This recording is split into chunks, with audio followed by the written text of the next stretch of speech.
film ini surprisingly emotional roller coaster. Kita bahas.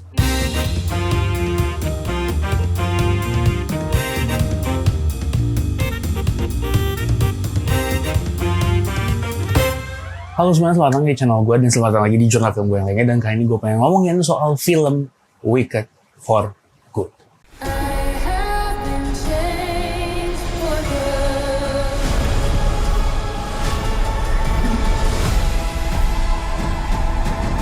Akhirnya gue bisa bahas film ini. Gue cukup sibuk untuk bisa bikin video ini, dan ya sebenarnya gue udah gak sabar sebenarnya untuk ngebahas film ini.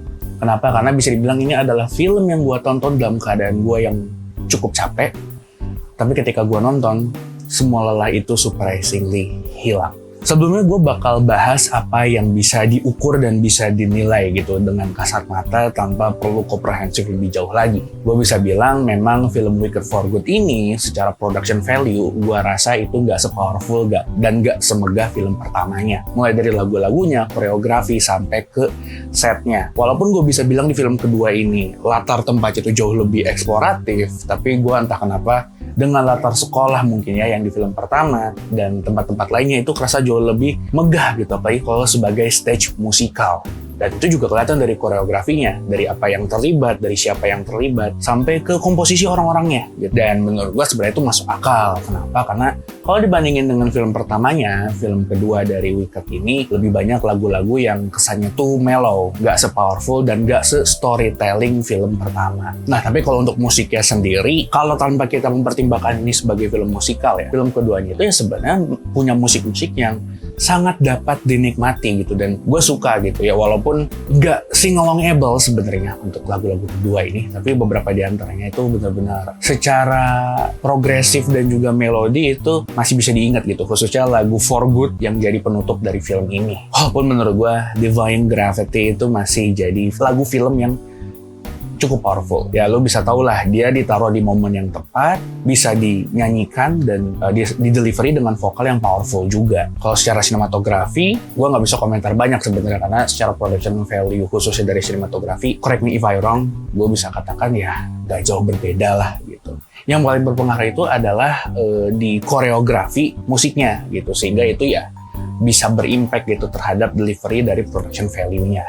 Tapi ya menurut gua kekurangan itu sebenarnya ya memang sudah berpengaruh dari sumber aslinya, yaitu si teater musikalnya itu. Karena gua lupa baca di mana, kalau nggak salah dari video Cinecrip, memang paruh kedua ini yang diadaptasi jadi film Wicked for Good ini memang katanya nggak se-powerful yang pertamanya gitu. Nah, tapi apa yang bisa gue bilang film ini adalah emotional roller coaster? Gue bilang gitu karena gue inget banget ketika gue nonton film pertamanya dengan durasi yang panjang itu, satu hal yang paling gue inget adalah gue ngerasa lelah sama film ini. Durasi yang panjang, musikal yang gue bilang waktu itu bertele-tele gitu ya, dan nggak punya fokus yang sebenarnya begitu jelas. Sedangkan di film kedua ini, gue ngerasa tuh ada semacam observasi karakter yang jauh lebih jos dan juga dalam gitu. Yang sebenarnya ketika gue lihat ya memang film kedua ini pun bisa punya semua itu adalah karena film pertamanya juga. Dan akhirnya gue bisa bilang sebenarnya Wicked dan juga Wicked for Good itu memang balik lagi adalah sebuah satu kesatuan yang memang valid gitu untuk dikatakan demikian. Karena film kedua itu nggak akan terasa emotional roller coaster tanpa adanya bagian pertama yang kerasa nggak fokus dan punya banyak hal yang sulit gitu untuk gue cerna. Ya gue bilang lah, di film pertama itu banyak banget plot-plot dan juga cerita-cerita yang gak dikaji lebih jauh, punya motif karakter yang gak jelas dan juga gak diselesaikan gitu. Ya gak bisa dibantahkan, memang dari awal kan kita udah tahu ya itu adalah part 1 gitu, tapi tetap aja ketika gue nonton dan ngelihat banyak cerita-cerita yang gak terselesaikan atau gak dieksplorasi dan kesannya tuh dilempar gitu aja gitu ya, kayak bola liar di dalam cerita itu memang sempat bikin kerasa agak off gitu. Dan barulah semua bola liar yang ada di film pertama itu ternyata adalah setup pamungkas yang digunakan di film kedua ini sebagai eksplorasi jor-joran gitu, khususnya kedua karakter utama kita. Yang ternyata menurut gue film ini sebenarnya menjadikan si Glinda instead of Elphaba sebagai kasarnya sebagai MC-nya gitu. Walaupun ya secara teori dua karakter kita itu ya sama-sama MC gitu. Gue suka gitu. Intinya dari film kedua ini gue ngelihat film ini nih berhasil menggambarkan kompleksitas baik dan buruk gitu dengan sangat baik dan filosofis gitu. Mungkin kalau kita lihat dari film pertamanya itu agak kerasa rushing dan juga caruk maruk gitu. Banyak hal, banyak faktor yang masih ambigu, gak dieksplorasi, yang melatar belakangi masalah baik jahat ini. Barulah di film kedua ini dikasih konklusi gitu. Dan menurut gue konklusinya juga lumayan powerful gitu. Cerita politis yang jadi medium untuk menggambarkan baik dan jahat ini, dengan adanya film kedua, itu berhasil berhasil membuat itu semua terlihat menjadi sebuah cerita kompleks yang sebenarnya sederhana gitu. Kita nggak perlu ngelihat lebih jauh apa yang mereka pengen sampaikan gitu, tapi somehow semua itu bisa kalian rasakan.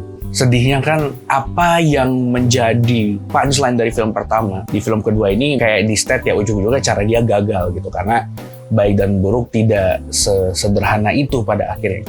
Ketika kita pengen jujur, nggak selamanya kejujuran itu adalah sesuatu yang baik gitu. Karena bisa jadi kebohongan yang sudah menjadi stigma masyarakat dan sudah mengakar, itu bisa jadi menjadi kebenaran itu sendiri gitu. Sehingga apa yang sebenarnya betul-betul benar, itu bisa jadi tidak akan bisa dicerna bagaimanapun caranya gitu. Dan pada akhirnya ada pilihan lain untuk menjadi baik, yaitu adalah dengan menjadi katalis gitu bagi orang lain untuk menjadi simbol dari kebaikan itu. Menurut gue itu entah kenapa cukup powerful gitu.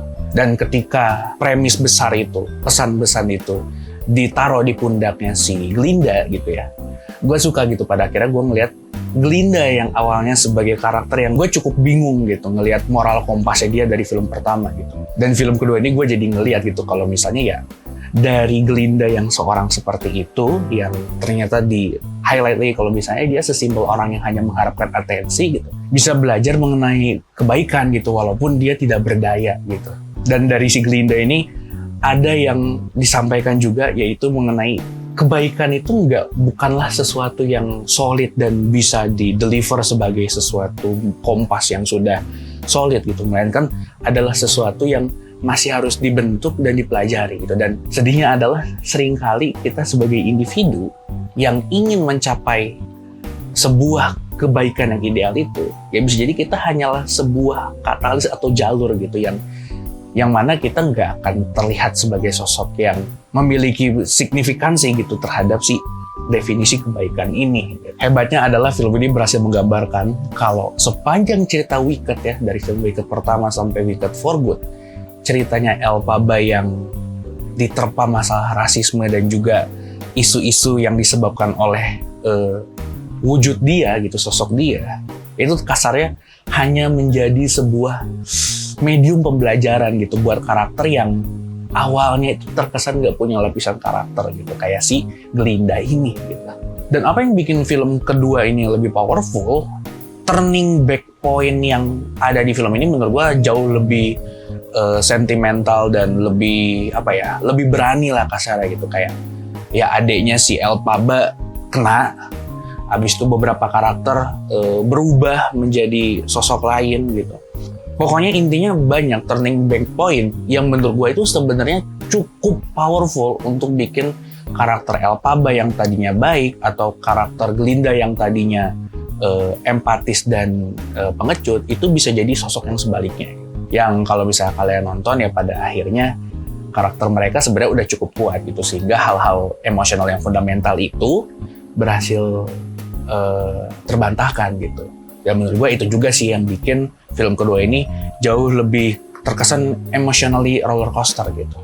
Tapi ya tentunya semua itu nggak akan kerasa gitu selama kita belum mengenal siapa mereka semua melalui film pertamanya. Ya intinya gue bisa bilang film Wicked for Good ini secara production value, secara musikal gitu ya, itu nggak sepowerful film pertamanya, gue bisa katakan.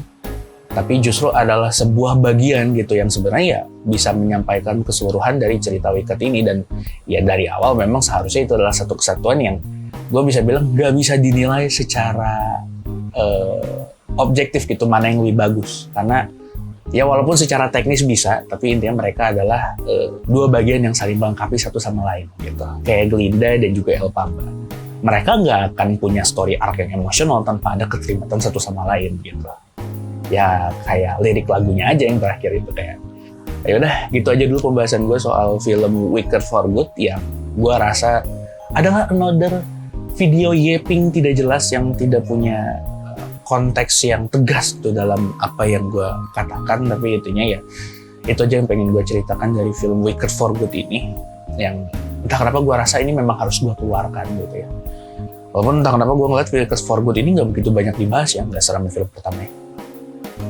Itulah, sampai jumpa di film berikutnya. Mungkin agak lain dan juga legenda kelam si Malin Kundang.